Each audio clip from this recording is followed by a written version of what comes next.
잘 기억하십시오.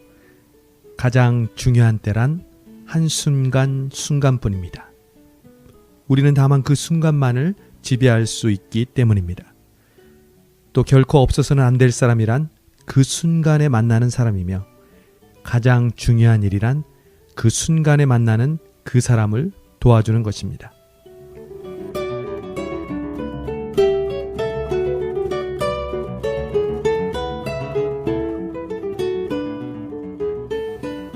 정채봉님의 내 가슴 속의 램프라는 책 중에 한 구절입니다. 정말 우리는 중요한 것을 추구하면서 산다고 하면서 중요한 사람, 중요한 일을 순간순간 지나치는 것은 아닌지 모르겠습니다.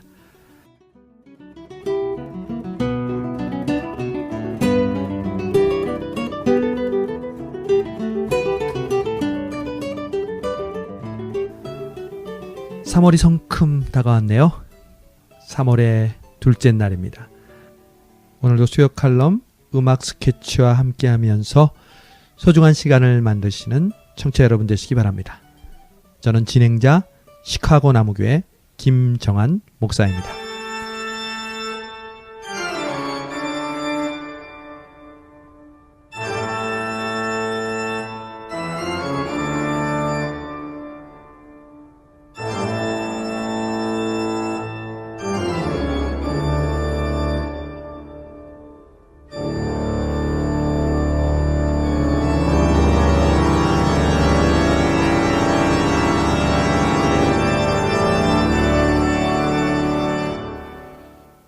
지금도 미국의 많은 교회는 오르간을 가지고 있는 교회가 많죠. 오르간은 17세기와 18세기에 악기의 여왕이라고 불릴 정도로 많은 사람들의 사랑을 받았습니다. 18세기 초에 독일에서 가장 큰 오르간은 리벡의 성 마리엔 교회에 있었습니다. 그 교회의 오르가니스트였던 북스테우데는 당대 가장 위대한 음악가로 명성이 자자했죠. 그는 신앙이 아닌 음악의 힘으로 사람들을 교회로 끌어들이는 영향력을 가진 음악가였습니다. 독일은 물론 이탈리아, 프랑스에서 수많은 사람들이 예배가 아닌 북스테우데 오르간 연주를 듣기 위해 교회로 몰려들었습니다. 그 중에는 바흐도 있었습니다. 바흐는 1705년 20살 때인 신인 오르가니스트로서 성 보니파체 교회에서 일하고 있었습니다. 우직하고 타협할 줄 모르던 그는 교회 성가대원들의 수준이 만족스럽지 않다는 이유로 교회와 갈등을 빚었고 결국 자기 발로 직장을 박차고 뛰쳐나왔습니다. 그리고 370km를 걸어서 북스테우데의 음악을 듣고 배우기 위해 리벡을 향해 떠났습니다. 북스테우드는 바흐를 만나자 매우 마음에 들어 했습니다. 70을 넘어서는 늙은 대가의 눈에 바하가 띈 것입니다. 덕분에 바흐의 치료 시간도 더 길어졌습니다. 북스테우데는 결국 바하에게 자신의 후계자 자리를 제안합니다. 북스테우데의 후계자가 된다는 것은 상상할 수 없는 영광이었고 또 모든 사람들이 간절히 바라는 자리였습니다. 그러나 바하에게 그것은 행운이자 커다란 고민거리였습니다. 왜냐하면 북스테우데의 후계자는 반드시 직계 자손이 되어야 한다는 규율 때문입니다. 아들이나 혹은 딸의 남편만이 그 자리를 차지할 수 있었습니다. 실제로 북스테우데도 전임자의 딸과 결혼해서 그 자리에 오를 수 있었습니다. 북스테우데에게는 마침 결혼하지 않은 딸이 하나 있었습니다. 그래서 바하에게 이 딸과 결혼할 것을 제의했죠. 그러나 그녀는 바하보다 10살 연상이었고 외모도 출중하지 못했습니다. 하지만 그게 무슨 상관입니까? 결혼만 하면 세계적인 오르가니스트의 반열에 오를 수 있는데요. 과연 바흐는 어떤 결정을 내렸을까요? 바흐는 정중히 제안을 거절하고 짐을 꾸려서 리벡을 떠났습니다. 만약 북스테우드의 사이가 되었다면 우리는 전혀 다른 음악사를 공부하고 있을지 모릅니다. 그때 그 제안을 받아들였다면 북스테우드의 후계자로 부와 명성을 누리는 음악가로 살았을는지는 몰라도 음악의 아버지 바하는 될 수 없었을 것입니다. 그 후 바하는 고향에 찾아가 어린 시절부터 좋아하던 사촌 마리아 바르바라에게 청혼합니다. 그녀가 죽은 다음에는 안나 막달레나와 재혼해서 도합 20명의 자식을 낳았습니다. 바하는 일생의 대부분을 그렇게 교회에 봉직하며 무명의 오르가니스트로 지냈습니다. 교회에서 받는 봉급만으로는 대가족을 부양하기 힘들어서 그는 부업으로 결혼식과 장례식을 찾아가 음악을 연주하곤 했습니다. 각종 오페라를 발표해서 부귀와 명성을 누리던 라이벌 핸델과는 비교할 수 없는 삶이었습니다. 그만큼 평생을 평범하고 동시대의 사람들은 바하를 음악적으로나 인간적으로 고루하고 진부하다고 생각했죠. 당시 바하는 유행에 한참 뒤떨어진 구식 가발을 쓰고 다녀서 늙은 가발이라는 별명으로 불렸습니다. 그의 교회 합창곡은 하루 연주되면 사라지는 곡이었고 일요일에 연주된 칸타타 악보는 월요일이면 생선가게 포장종이로 사용되었다고 합니다. 그가 출판하는 악보집은 너무 간단하고 명료해서 전문 연주가보다는 어린이나 초보자를 위한 교본으로 사용되었고 지금도 바흐의 인벤션은 필수 피아노 교본이죠.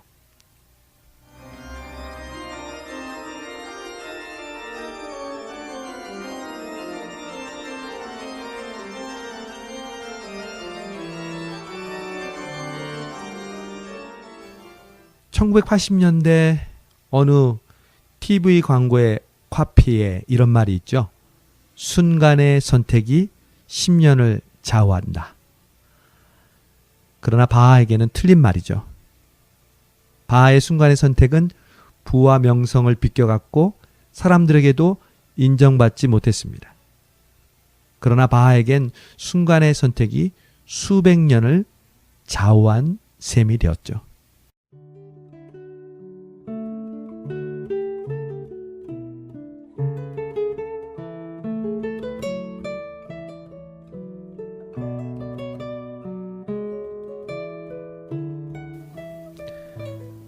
어거스틴의 고백론에 보면 이런 질문을 하는 사람들이 있다고 말합니다. 하나님이 천지를 창조하시기 이전에는 무엇을 하고 계셨습니까? 어거스틴은 대답합니다. 하나님은 너무 깊은 신비를 꼬치꼬치 파고드는 사람들을 위해 지옥을 만들고 계셨어 라고 대답하지 않겠다고 했습니다. 또 그런 건 몰라도 돼 라며 무안을 주지도 않겠다고 했습니다. 대신 그는 이렇게 한마디로 대답합니다. 창조 이전의 시간이란 없다. 하나님은 시간의 창조자이고 근원이시므로 하나님이 창조하지 않은 시간이 이전에 존재할 수 없다. 시간조차도 하나님께서 만든 것인데 하나님이 시간을 만드시기 전에는 아무 시간도 지나갈 수 없다는 것입니다. 그러므로 천지를 창조하시기 이전의 시간을 논한다는 것은 무의미하다는 것이죠. 어거스틴은 우리가 흔히 말하는 시간을 한마디로 이렇게 말했습니다. 시간은 존재하지 않고 흘러가는 것이다. 좀 어려운 말 같지만 이치에 맞는 말이죠. 생각해 보십시오. 과거는 이미 지나갔기 때문에 존재하지 않습니다. 반면 미래는 아직 오지 않아서 역시 존재하지 않죠. 더구나 현재라는 것도 사실은 존재하지 않습니다. 우리는 현재 몇 시, 몇 분, 몇 초라고 하지만 눈 깜짝할 사이에 지나가 버립니다. 결국 현재라는 건 그렇게 과거의 시간으로 끊임없이 흘러 지나가는 게 현재인 셈입니다. 그래서 현재도 실제로는 존재하지 않는 시간이라는 말이죠. 참으로 신기한 논리가 아닐 수 없습니다. 과거는 이미 지나가서 존재하지 않고 미래는 아직 오지 않았으니까 존재하지 않고 현재는 계속 흘러가니까 역시 존재하지 않는다. 그래서 어거스틴은 시간을 비존재로 계속 흘러가는 것이라고 했습니다. 어거스틴은 우리가 흔히 과거, 현재, 미래의 세 가지의 시간이 있다고 말하는 것은 적당한 표현이 아니라고 했습니다. 굳이 정확하게 말하자면 과거는 과거 일의 현재, 현재는 현재 일의 현재, 그리고 미래는 미래 일의 현재라고 해야 한다는 것입니다. 사람들은 보통 관습에 따라 과거, 현재, 미래라는 단어를 쓰지만 따지고 보면 부적절한 용어 사용이라는 것이죠. 성경을 읽다 보면 우리에게 항상 기뻐하라, 쉬지 말고 기도하라, 범사에 감사하라고 말합니다. 그러나 물리적인 시간 안에서 그것은 불가능합니다. 누가 항상 기뻐할 수 있고 쉬지 말고 기도할 수 있고 범사에 감사할 수 있겠습니까? 그러나 분명한 것은 성경은 불가능한 말씀을 우리에게 주시지 않는다는 거죠. 그것은 가능한 말씀이어야 하고 또한 그것은 진리입니다. 그렇다면 어떻게 그 말씀이 가능해질 수 있을까요? 저는 문득 점과 점이 모여 그림을 만드는 디지털 화면을 보면서 시간의 공식이 떠올랐습니다. 순간 더하기 순간은 영원. 영어로 하면 moment plus moment equal eternity. 우리는 물리적으로 항상은 못하지만 느낌이 오는 순간 기도하고 감사하고 기뻐할 수 있습니다. 단지 순간을 그랬을 뿐인데 하나님은 우리가 항상 그랬다고 평가해 주십니다. 결국 우리는 항상을 못하는 게 아니죠. 그건 핑계입니다. 순간을 못하는 겁니다. 그게 바로 하나님의 시간법이죠. 하나님은 그렇게 순간, 현재라는 유한한 시간이 영원과 맞닿게 해주셨습니다. 믿음이 순간의 고백 같지만 그것이 영혼을 결정하는 것처럼 말이죠.